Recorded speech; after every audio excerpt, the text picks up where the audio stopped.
नमस्कार। आज मार्गशीर्ष शुक्ल अष्टमी शके 1934 सादर करत आहोत ठाणे वार्ता। ठळक घडामोडी। दिल्लीतल्या बलात्काराच्या पार्श्वभूमीवर ठाणे पोलिसांची जनजागृती। एका महिला हवालदाराची स्वतःला जाळून घेऊन आत्महत्या। आणि प्रख्यात गायक सुरेश वाडकर यांना जनकवी पी सावळाराम तर प्रसिद्ध गायिका पुष्पा पागधरे यांना गंगा जमुना पुरस्कार जाहीर। या आणि इतर घडामोडी विस्तृतपणे पण काही क्षणातच। दिल्लीमध्ये झालेल्या बलात्काराच्या पार्श्वभूमीवर ठाणे पोलिसांनी आज जनजागृती करण्याचा प्रयत्न केला। ठाणे पोलिसांनी आज ठाणे महाविद्यालयात भेट देऊन महाविद्यालयातील विद्यार्थी-विद्यार्थिनींची चर्चा केली। मुलींची छेडछाड करू नये असं आवाहन पोलिसांनी यावेळी विद्यार्थ्यांना केलं, तर मुलींनीही अतिशय जबाबदारीने वागावं अशी सूचना पोलिसांनी यावेळी केली। दिल्लीमध्ये एका डॉक्टर मुलीवर झालेल्या गँग रेपच्या पार्श्वभूमीवर ठाणे पोलिसांनी जनजागृती करण्याचा प्रयत्न केला। यासाठी ठाणे महाविद्यालयातील विद्यार्थी-विद्यार्थिनींशी पोलिसांनी संवाद साधला। काय करावं आणि काय करू नये अशा सूचनाही पोलिसांनी यावेळी या विद्यार्थी-विद्यार्थिनींना दिल्या। ठाण्यातील युवक-युवती मोठ्या संख्येने जमतात अशा ठिकाणांवर पोलिसांनी आता गुप्त पाळत सुरू केली आहे। ओपन हाऊस, मासुंदा तलाव, राममारुती रस्ता, गोखले रस्ता, सरस्वती मराठी शाळा अशा महत्त्वाच्या ठिकाणी पोलिसांची पाळत राहणार आहे। पोलिसांच्या या पथकात महिला पोलिसांचीही नियुक्ती करण्यात आली आहे। मुंबई पोलिसांमध्ये कॉन्स्टेबल म्हणून काम करणाऱ्या आणि कळव्यात राहणाऱ्या अर्चना हिवरे हिने स्वतःला जाळून घेऊन आत्महत्या केली। अर्चना हिवरे या आपल्या पतीबरोबर कळव्यातल्या अपर्णा राज सोसायटीत राहत होत्या। अर्चना या ताडदेव पोलीस ठाण्यात कॉन्स्टेबल म्हणून काम करत होत्या, तर त्यांचे पती श्रीराम हिवरे हे ठाणे नगर पोलीस ठाण्यात कॉन्स्टेबल आहेत। या दोघांचा 6 महिन्यांपूर्वी प्रेमविवाह झाला, मात्र या दोघांमध्ये अलीकडे वारंवार वादविवाद होत असत। काल संध्याकाळी भाजी आणण्यावरून या दोघांमध्ये असंच कडाक्याचं भांडण झालं। संतप्त झालेल्या अर्चना हिवरे यांनी बेडरूममध्ये जाऊन स्वतःवर रॉकेल ओतून जाळून घेतलं। श्रीराम हिवरे यांना हे कळताच त्यांनी दार उघडण्यासाठी बराच प्रयत्न केला। शेवटी दार फोडून त्यांनी बेडरूममध्ये प्रवेश केला, तोपर्यंत सारं काही संपलं होतं। दरम्यान अर्चनाचा भाऊ अभिषेक मोरे यांना श्रीराम हा घर घेण्यासाठी सतत पैसे देण्यासाठी तगादा लावत होता अशी तक्रार केली आहे। पोलिसांनी श्रीरामला हुंडाबळीच्या गुन्ह्याखाली अटक केली आहे। ठाण्यामध्ये 4थी ते 10वीच्या शालेय विद्यार्थ्यांसाठी 2 दिवसांच्या इलेक्ट्रॉनिक्स आणि रोबोटिक्स तंत्रज्ञानावर कार्यशाळेचं आयोजन करण्यात आलंय। चिल्ड्रन टेक्नॉलॉजी सेंटर तर्फे आयोजित करण्यात आलेली ही कार्यशाळा मोफत आहे। सहयोग मंदिर इथल्या देवेंद्र अपार्टमेंटमध्ये ही कार्यशाळा आयोजित करण्यात आली आहे। या कार्यशाळेमुळे शालेय विद्यार्थ्यांचा इलेक्ट्रॉनिक्स तसंच रोबोटिक्स तंत्रज्ञानाच्या युगाशी परिचय होईल। विविध प्रकारची तांत्रिक उपकरणं आणि या उपकरणांचा योग्य वापरच नव्हे तर ते बनवण्याची प्रेरणाही या विद्यार्थ्यांना या कार्यशाळेतून मिळू शकेल। या कार्यशाळेत स्वतःच्या हाताने विविध प्रकल्प केल्याने मुलांचा आत्मविश्वास वाढण्याबरोबरच हसत खेळत तंत्रज्ञानाच्या संकल्पना त्यांना समजावून घेता येतील। या कार्यशाळेच्या अधिक माहितीसाठी पुरुषोत्तम पाचपांडे यांच्याशी 900 41 06 725 या भ्रमणध्वनीवर संपर्क साधावा। देशाचं रक्षण करताना एखाद्या जवानाला अपंगत्व किंवा वीरमरण आलं तर अशा जवानांच्या कुटुंबियांना मदत मिळावी म्हणून ध्वजनिधी संकलित केला जातो।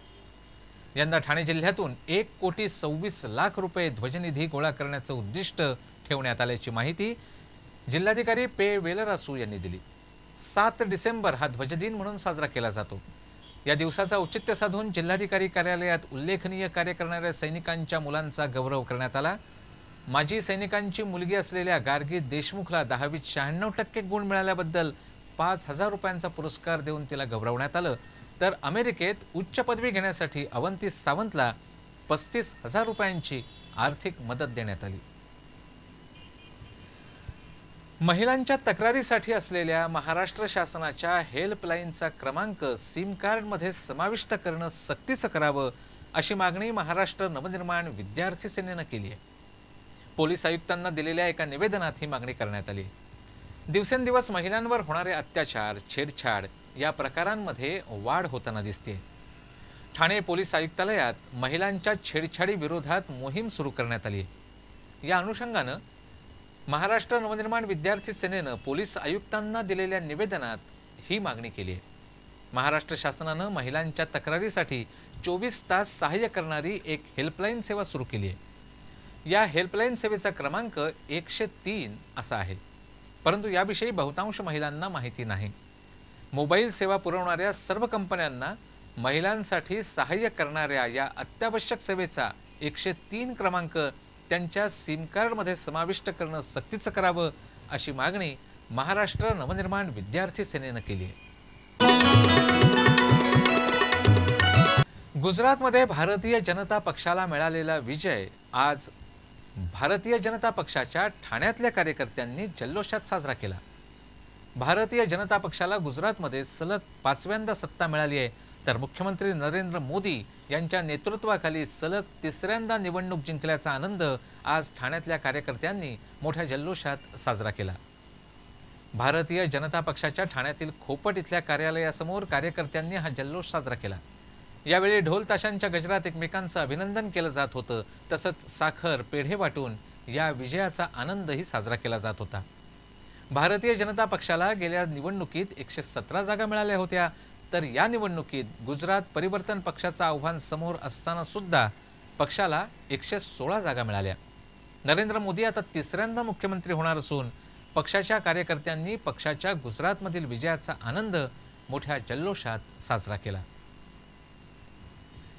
बँक कर्मचाऱ्यांच्या विविध संघटनांनी आज लाक्षणिक संप केल्यानं बँकिंग कामकाज विस्कळीत झालं होतं।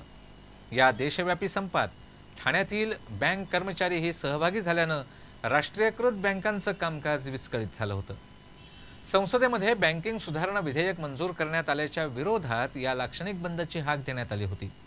या विधेयकामुळे बँकांना मजबूती देण्यासाठी थेट परदेशी गुंतवणूक आणि नवीन खाजगी बँकांना प्रोत्साहन मिळणार आहे। देशातील बँक कर्मचाऱ्यांच्या राष्ट्रीय बँक कर्मचारी संघटना, भारतीय बँक कर्मचारी संघ, अखिल भारतीय बँक अधिकारी संघटना आणि अखिल भारतीय बँक कर्मचारी संघटना अशा 4 प्रमुख संघटना आजच्या या बंदमध्ये सहभागी झाल्या होत्या।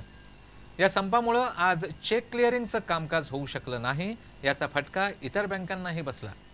राष्ट्रीयकृत बँकांमध्ये खाती असणाऱ्या सर्वसामान्य माणसालाही आजच्या या लाक्षणिक बंदमुळे रोकड काढता आली नाही।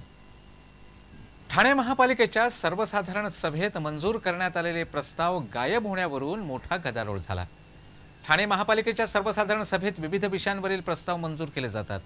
आजच्या सर्वसाधारण सभेत राष्ट्रवादी काँग्रेसचे नगरसेवक नजीब मुल्ला यांनी यापूर्वी करण्यात आलेले प्रस्ताव कुठे आहेत अशी विचारणा केली। त्यावेळी महापौरांनी हे प्रस्ताव सचिवांकडे पाठवल्याचं सांगितलं, तर महापालिका सचिवांनी हे प्रस्ताव आपल्याकडे आलेलेच नसल्याचं स्पष्टीकरण दिलं। त्यावरून सभागृहात एकच गदारोळ सुरू झाला। या गदारोळात शिवसेनेच्या नगरसेविका मनीषा शिंदे यांनी काही शब्द उच्चारल्यानं आणखी भर पडली। संतप्त झालेल्या विरोधी पक्षाच्या सदस्यांनी महापौरांना घेराव घातला आणि शिंदे यांनी माफी मागावी अशी मागणी केली। यावरून जोरदार वादावादी झाली। त्यानंतर एखादा सदस्य बोलत असताना दुसऱ्या सदस्यानं मध्ये बोलू नये असे आदेश महापौरांनी दिले। प्रख्यात गायक सुरेश वाडकर यांना जनकवी पी सावळाराम, तर प्रसिद्ध गायिका पुष्पा पागधरे यांना गंगा जमुना पुरस्कार जाहीर झालाय। येत्या रविवारी 23 डिसेंबर रोजी होणाऱ्या सोहळ्यात हा पुरस्कार देऊन या दोन्ही कलाकारांना सन्मानित केलं जाणार आहे। ठाणे महापालिका आणि जनकवी पी सावळाराम कला समितीच्या वतीनं संगीत, चित्रपट, साहित्य, नाट्य, कला आणि शिक्षण क्षेत्रात अद्वितीय कामगिरी करणाऱ्या गुणीजनांना जनकवी पी सावळाराम पुरस्कारानं सन्मानित केलं जातं। या पुरस्काराचं यंदाचं हे 13वं वर्ष आहे। मराठी आणि हिंदी चित्रपटात आपल्या पार्श्वगायनानं वेगळा ठसा उमटवणारे पार्श्वगायक सुरेश वाडकर यांना जनकवी पी सावळाराम पुरस्कारानं सन्मानित केलं जाणार आहे। लक्ष्मीकांत प्यारेलाल यांच्यापासून अगदी AR रहमान अशा संगीत दिग्दर्शकांपर्यंत त्यांनी पार्श्वगायन केलंय। मराठी, हिंदी चित्रपटांबरोबरच भोजपुरी, कोकणी चित्रपटासाठीही त्यांनी पार्श्वगायन केलंय। 25,000 रुपये रोख आणि मानचिन्ह असं या पुरस्काराचं स्वरूप आहे। गेली अनेक वर्ष सुमधुर आवाजानं हिंदी, मराठीसह 10 भाषेतील चित्रपटांसाठी पार्श्वगायन करून आपला वेगळा ठसा उमटवणाऱ्या ज्येष्ठ गायिका पुष्पा पागधरे यांना यावर्षीचा गंगा जमुना पुरस्कार जाहीर झालाय। छंद प्रीतीचा, सोंगाड्या, पांडू हवालदार, अंकुश अशा अनेक गाजलेल्या चित्रपटांसाठी त्यांनी पार्श्वगायन केलंय.